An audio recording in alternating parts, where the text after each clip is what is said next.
crime and Peter Chambers.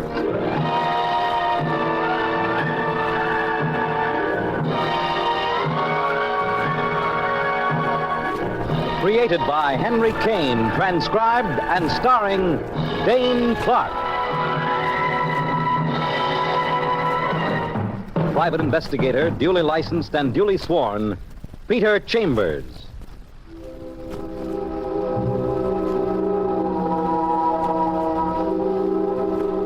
You're a private eye. That's your business. Anything else? That's for laughs. It's mid-afternoon, and you're in a nightclub on business. There's nothing more ghastly than a nightclub in the daytime. Reminds you of the whitewash inside of an unfinished coffin. Anyway, this one's called the Café Tropical, and in the nighttime, when its tinsel isn't showing, it's considered quite swanky. Mr. Chambers? Yes? I'm Bruce Eldridge. I'm delighted that you could come. Bruce Eldridge, prospective client. He's one of the owners of the Café Tropical, about 35, well-dressed, and quite good-looking. And quite composed, except his eyes are nervous. I take it that you know what happened here last night? Well, your partner, Paul Maxwell, he caught up with a slight case of lead poisoning. He was shot to death right here in the club. So I've read in the newspapers. Observe the architecture of our little nightclub here. Now, there's this narrow little room where the bar is. Yeah? And off there's the archway which leads into the club proper. That's where we have our entertainment. And, this stairway right here? Now, that leads upstairs where Mr. and Mrs. Maxwell have their apartment. Oh, the guy that was killed? Yes, he and his wife, Claire. This was, well, sort of their town apartment. Very cozy. Last night, our entertainment was in full blast. Paul Maxwell, was seated out here at the bar alone. He was shot and killed. He slumps over. Nobody's the wiser. Tobias, the bartender, thinks Paul has grabbed a little catnap. And it's definitely established by the police that he was shot from the main room, through the archway. Now, what about the gun? Well, sir, one of our patrons, the distinguished book critic, Mr. Charles Morse, felt something strange in his top. Wait. Don't tell me that turned out to be the murder gun. Yes, it did. In the rush of the crowd, the culprit probably slipped it into the first strange pocket he found, which turned out to be Mr. Morse's. And what did this Charles Morse do? Well, he turned it over to the management, which in this case was Mrs. Maxwell, Claire Maxwell. The new widow, huh? Well, how many people in this management? There were 3. Paul, myself, and Claire, equal partners. Claire also acted as hostess. So, what happened then? Well, Mr. Morse waited for the police, told them the story, and that was that. The police, of course, now have the gun. Okay, Miss Eldridge, where do you fit me into this? I have reason to believe that it was my gun. What? I owned a gun like that. I have a license for it. 2 days ago, it disappeared from my apartment. Oh. Now, Mr. Chambers, I want to retain you right now to find out who stole that gun and who murdered Paul Maxwell. Well, don't you think the cops will attend to that? That's just what I'm afraid of. They'll attend to it, and they'll come up with me. Guns can be traced, can't they? I see what you mean. There's a $500 fee in it for you, sir. All right. Now, just where were you about the time Paul Maxwell was killed? Inside, in the main room. I was seated at a table with Claire Maxwell, Charles Morse, and Ruth Benson. Who's Ruth Benson? She sings here in between shows. What were you people doing at your table at the time? We were watching the show. New act. Calvin Cole, a wizard on the Afro-Cuban drums, and a dancer, Menage. All right, now, explain to me how a guy can get shot from the main room to this bar here without anybody hearing the shot or seeing the flash. Well, Mr. Chambers, you see, there was a show. Good afternoon, Mr. Eldridge. Well, hello, Mr. Chambers. Oh, you know our bartender, sir. You know Tobias? He knows a lot of bartenders. I used to serve him when I worked in PJ's. Toby Tobias, lank and thin with a shock of hair falling over his forehead. And the wise, old, ageless eyes that seem to be the trademark of bartenders born to be bartenders. Well, Toby, would you explain to Mr. Chambers how a shot can be fired and a man killed during our entertainment without anyone being the wiser? It'll be my pleasure, Mr. Eldridge. You know who we got here, don't you, Mr. Chambers? Yeah, Calvin Cole, they tell me, and his Afro-Cuban drums and Menage. Yeah. Oh, now, here's how it works. The lights go out, you see, with a small spot on Calvin. Now, he wraps them drums like gunshots. Then this Menage comes out in a wild veil dance, and they work the lights like flashes of lightning around us. So, a shot from a real gun, it gets covered by Calvin Cole's drum beat gunshots, and then flashes of lightning around this Menage. Oh, I get it.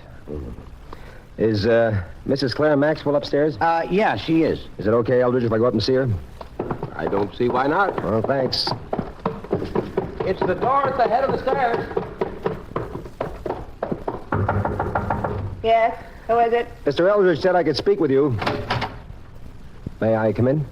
You may. She sits down, crosses her legs, and lights a cigarette. She's blonde, blue-eyed, on the sunny side of 40, and she's got her points. She's also got a pretty good temper, it seems. What is it, please? My name's Peter Chambers. I'm a private investigator, and I've been requested to look into the events of last night, so, You've been requested, huh? Yes, ma'am. Well, listen, you private eyes in books, private eyes in radio, fine, a lot of fun. When it comes to real life, I don't go for it. We got the police, and the police are working on this, and I'm cooperating with them fully. So do yourself a favor, young man. Get out of here.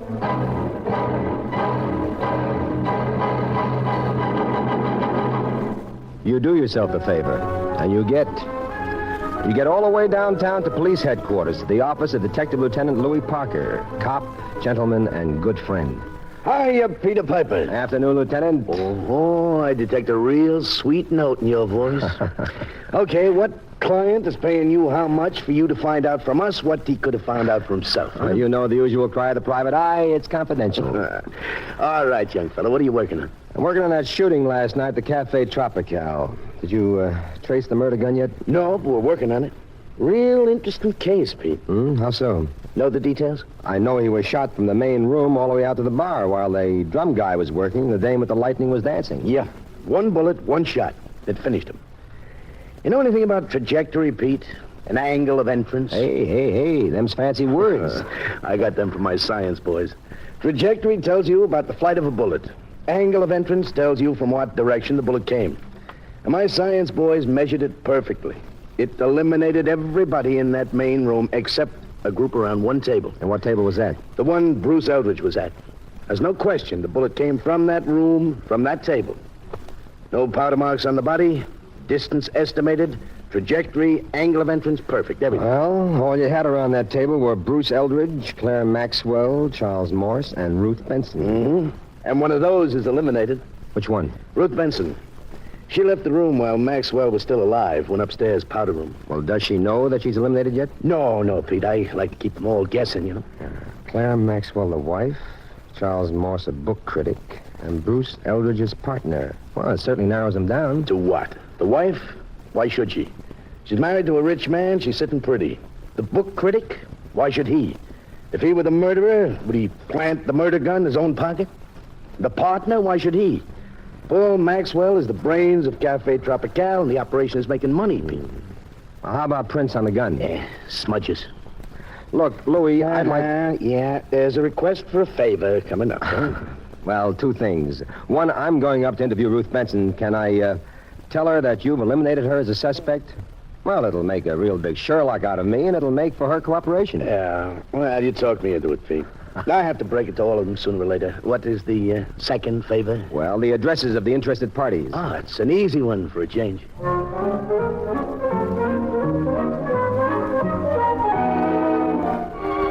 So, armed with addresses and an affectionate pat on the back from Parker, you're riding your white horse again, and you're at Ruth Benson's neatly furnished apartment. I'll be glad to cooperate, Mr. Chambers.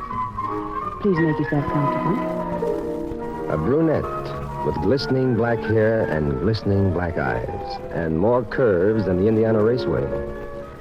You give her Parker's dope about her being eliminated as a suspect, and you get what you want. Cooperation. Anything, Mr. Chambers. Anything at all. Well, first, Bruce Eldridge. He used to own a gun once. That's a joke.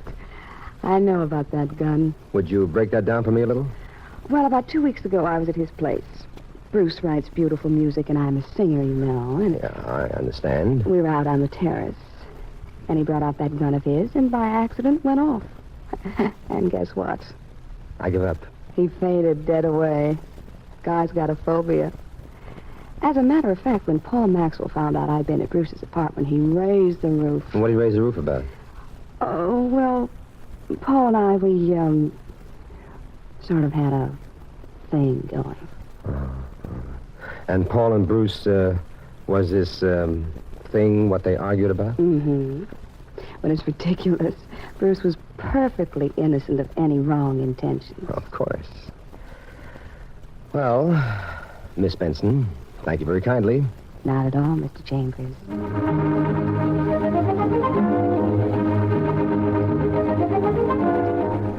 Next stop, the book-lined retreat of Charles Morse in Greenwich Village.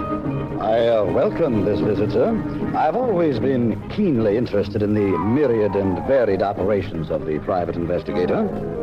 Charles Morse. Tall, slender, gray-templed, and distinguished. He's sipping brandy from an oversized snifter glass.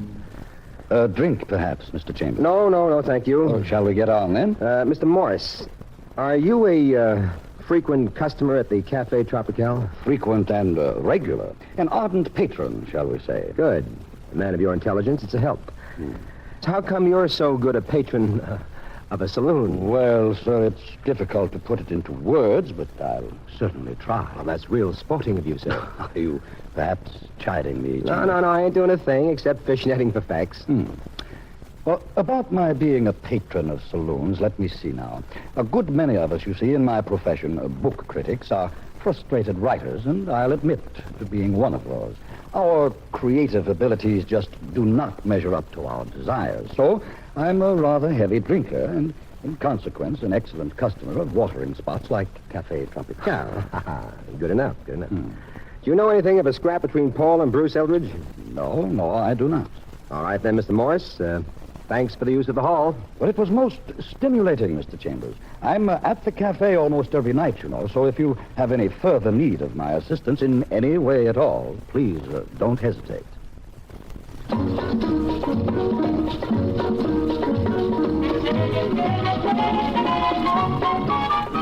So that night you're back at Cafe Tropical, and the joint is jumping like they're featuring a strip dancer and handing out binoculars for free.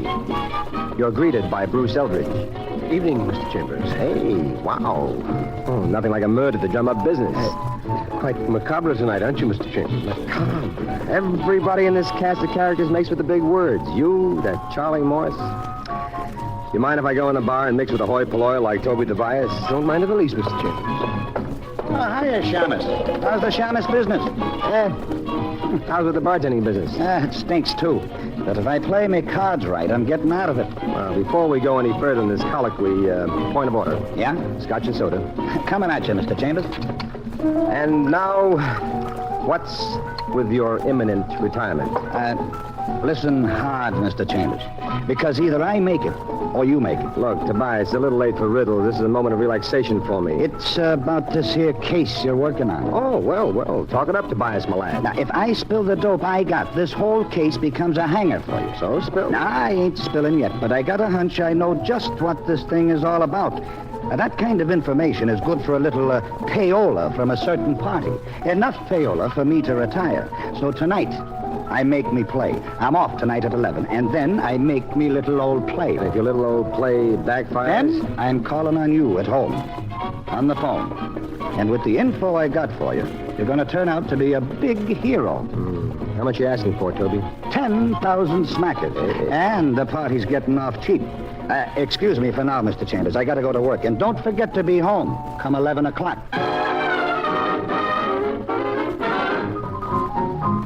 The crowd keeps pouring in like it's bargain day at Macy's, and the confusion mounts. And you like it, because right now you can use confusion.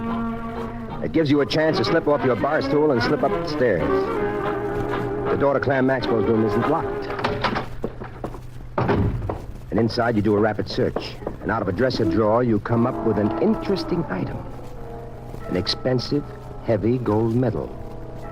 On one side, there's an engraving of crossed pistols, and beneath that, the initials CM. CM. Claire Maxwell. The reverse side says Westchester Target Club competition, first prize, June 15th, 1953.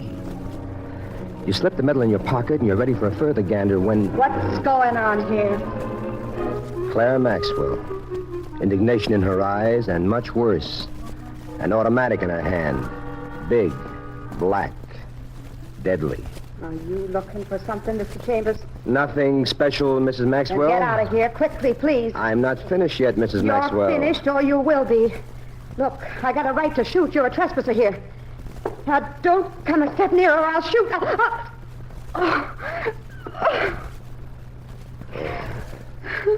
Now, I've got the gun, and you've got nothing but, let's say, a guilty conscience.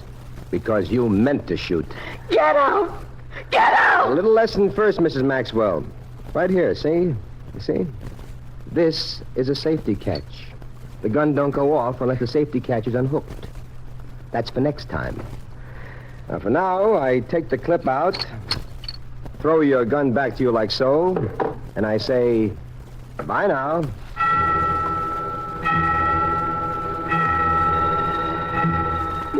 You go home, but you don't go to bed. You linger over a cup of coffee like a guy in a cafeteria killing time for a dime. Then at 11:15...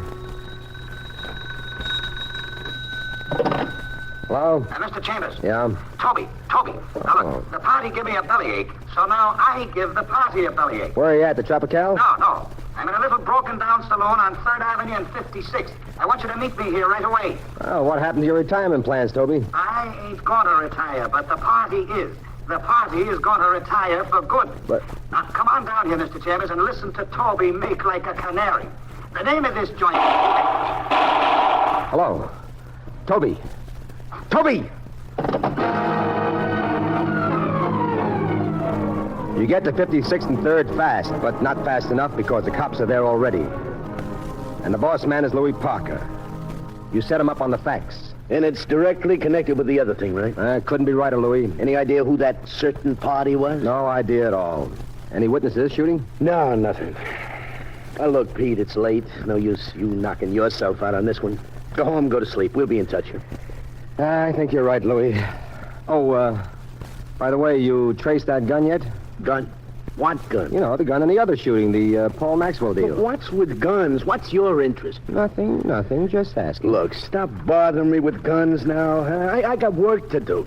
Good night, detective. So you're still at sea about Bruce Eldridge's gun. And that, after all, is your real interest. That's what you're going to be paid $500 for. Anyway, you go to sleep like a log. And the next afternoon, you're at the Westchester Target Club, asking questions and getting answers.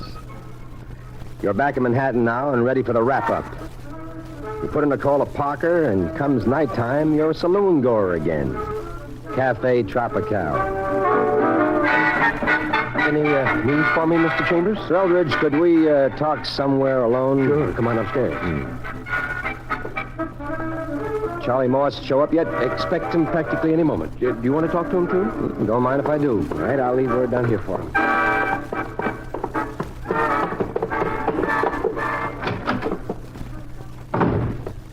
All right, then, Mr. Chambers. Mr. Eldridge, why didn't you tell me there was bad blood between you and Mr. Maxwell? Well, I wouldn't. Over Ruth Benson. Well, because I don't believe in washing dirty linen in public. Now, look, Mr. Chambers, I didn't kill Paul Maxwell. I was told you people wanted to speak with me. Mr. Chambers, I said I didn't kill Paul Maxwell. I know that, and I'm not accusing you. But... I am, however, accusing him. Charles Morse? I'm accusing him of the murder of Paul Maxwell and Toby Tobias. Have you gone out of your mind, Chambers? Now, listen, my dear cultured book critic. You see this medal? See it? Which I found in Mrs. Maxwell's room? Well, that set me on the right track. Medal? The initials on it are CM. I thought it was Claire Maxwell. But this afternoon, I learned at the Westchester Target Club that CM was for Charles Morse. And on the strength of that, you're accusing me. Only one of 3 people could have killed Paul Maxwell. Yes, that's right. The police have already informed us of that. Bruce Eldridge, no soap, a gun phobia. Claire Maxwell, no soap, because she pulled a gun on me yesterday. And she didn't even know how to flip the safety catch. Plus, our murderer had to be a crack shot. He killed Paul with 1 bullet. That, my good friend, leaves us... That is all, Mr. Chambers. My compliments. Notice, please, I'm holding a gun, and as you know now, it's in the most competent of hands. And as long as you've got the drop on us, friend, you may as well complete the story just to satisfy our curiosity. No, but I will finish it to exonerate Claire Maxwell. She had nothing to do with Paul's murder. She had your medal, pal, and a rather expensive one. I loved her, and she loved me.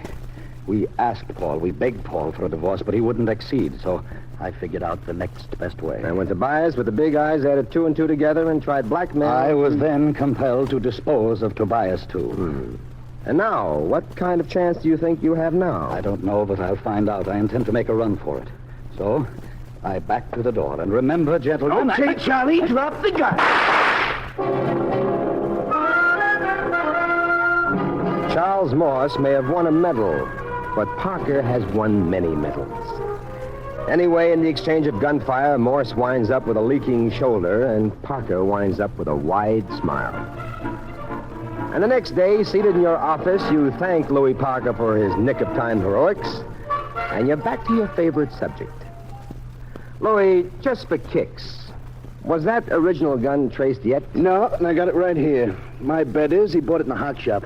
Here, you see, every possible mark of identification has been filed off. Nobody can actually trace that. Oh, I don't know. Some people have an intuitive sense. Some people can tell just by looking at things. Oh, meaning you. Oh, that's precisely what I mean, Lieutenant. Look, Detective, if you can tell me where this gun came from, I'll donate $500 to the Damon Runyon Fund. Fair enough. But if you don't, you donate. That's a deal. Now, look, Louis, I got big fat news for you. I couldn't tell you before, but that gun hasn't... Mr. Chambers, I found my gun. You what? Yes, it had fallen behind some books on the shelf, and my maid in Hey, what's this all about? Yeah, but nevertheless, Mr. Chambers, I owe you $500, and I want to write my check for it this very moment. Yeah, you write your check and make it out to the Damon Runyon Fund. Oh? Give it to the lieutenant here. Oh, well, now, that's very charitable of you, Mr. Chambers. Very charitable indeed.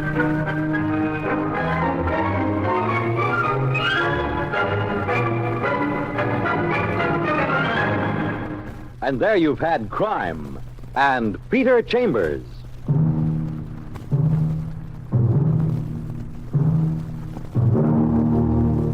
Dane Clark was starred as Peter Chambers. Crime and Peter Chambers was created and written by Henry Kane. Others in the cast were Bill Zuckert, heard as Lieutenant Parker, Ann Petoniak as Claire, Ed Peck as Charles, and Nelson Olmsted as Bruce. It was directed by Fred Wade. This is Fred Collins inviting you to tune in next week, same time, same station, for Dane Clark in Crime and Peter Chambers.